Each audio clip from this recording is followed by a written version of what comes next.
The National Weather Service in St. Louis has issued a tornado warning for northwestern Franklin County, southeastern Warren County, until 6:30 p.m.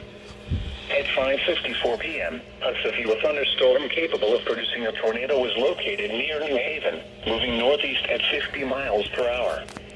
Expected hazards include tornado and quarter-size hail. This is a radar-indicated threat. The following impacts are expected. Flying debris will be dangerous to those caught without shelter. Mobile homes will be damaged or destroyed. Damage to roofs, windows, and vehicles will occur. Tree damage is likely. This dangerous storm will be near New Haven and Feller around 6 p.m. Marthasville around 6:05 p.m. Innsbrook around 6:10 p.m.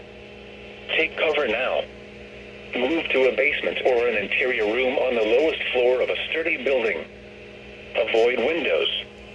If you are outdoors, in a mobile home, or in a vehicle, move to the closest substantial shelter and protect yourself from flying debris. To report severe weather, contact your nearest law enforcement agency. They will send a report to the National Weather Service office in St. Louis.